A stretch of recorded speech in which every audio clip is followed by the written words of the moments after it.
தயவு செஞ்சு வாயை தரங்க சிஎம் சார், பதில் சொல்லுங்க சிஎம் சார். நான் கூட இந்த உதயநிதி ஸ்டாலின் தயவு செய்து வாய் திறங்க சிஎம் சார்னு சொல்லும்போது தளபதி வாய் திறக்கணும்னு நானே கொஞ்சம் ஸ்டென் ஆயிட்டேன். ஆனா கரூர்ல ஒரு கொடுத்தாரு பாருங்க ஒரு ஸ்பீச்சு. அடுத்து வாயை திறங்க சிஎம். அடாடா, உங்க சிஎம் நெஞ்சிலேயே குத்திட்டு வந்தீங்க பாருங்க, அதெல்லாம் வேற லெவல். பேசுங்க பேசுங்கன்றீங்க, பேசுனா எந்திரிச்சு ஓடிடுறீங்க. கரெக்டா அவர் சொன்ன மாதிரி பேசுங்க பேசுங்கன்னு சொல்றீங்க, பேசுனா எழுந்து ஓடிடுறீங்க. இதுக்கு மேல அவர் சொன்ன மாதிரி எல்லா டோரையும் சாத்திட்டு தான் பேசணும் போலுக்குது.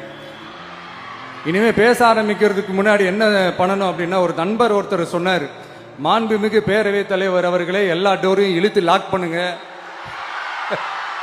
அப்படின்னு சொல்லிட்டு தான் பேச ஆரம்பிக்கணும் போல் இருக்கு. ஏன்னா பேசிட்டு இருக்கும் போது எந்திரிச்சு ஓடிடுறாங்க.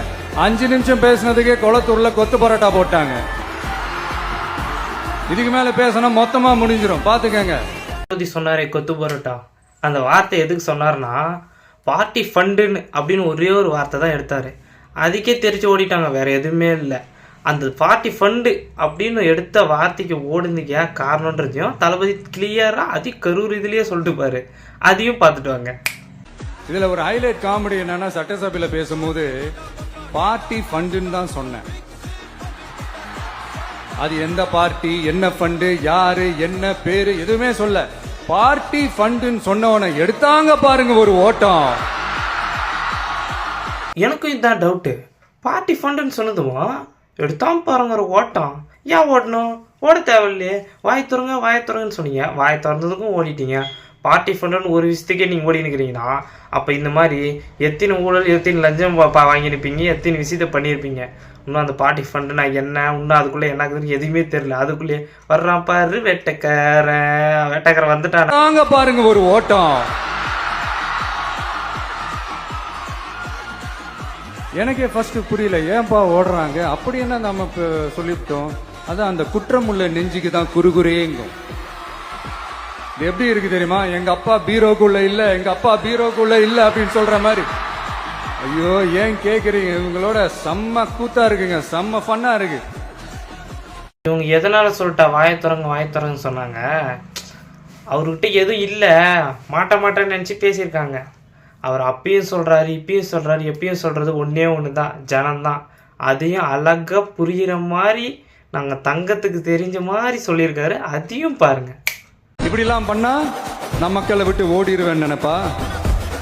யார் என்ன ஒன்னாலும் நான் மக்களை விட்டு எல்லாம் ஓட மாட்டேன். அன்னைக்கும் சொன்னேன், இன்னைக்கும் சொல்றேன், நாளைக்கும் சொல்றேன், தில்லா சொல்லுவேன், கெத்தா சொல்லுவேன். பணமா ஜனமா அப்படின்னு கேட்டா என் ஜனம் தான்டா எனக்கு முக்கியம்.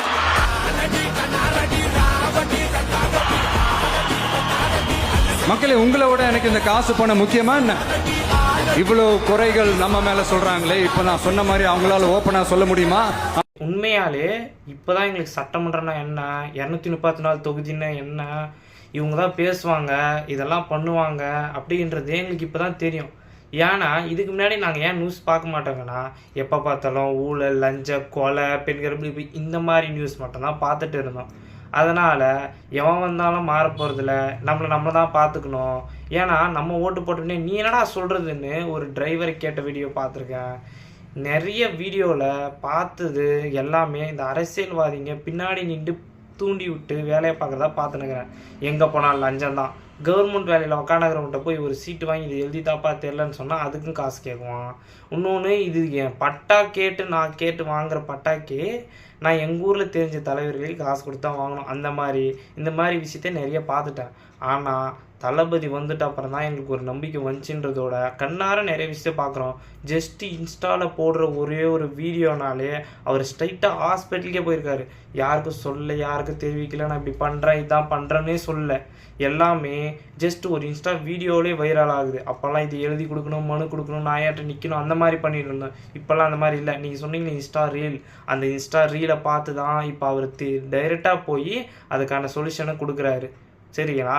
இதுதான் உண்மையான அரசியல். என்ன வாயை திறங்க, இது பண்ணுங்க, சின்ன குழந்தை மாதிரி பேசுகிறத விட்டுட்டு நீங்களும் மாறது பாருங்கள். ஓடிடுது. நீங்கள் பண்ணதெல்லாம் என்னான்னு தெரிஞ்சு போச்சு, வெட்ட வேலையுமே ஆகி போச்சு. இன்னும் ஒரு வாயை திறந்து சொல்லலை, அதை மட்டும் சொன்னார்னா தெரியாண்ணா பட்டா மாமே. இந்த மாதிரி தரமான வீடியோ வேணும்னா சொல்லுங்கள், கமெண்ட் பண்ணிட்டு போங்க. உங்களுக்காக யூஆர் டைரக்டர்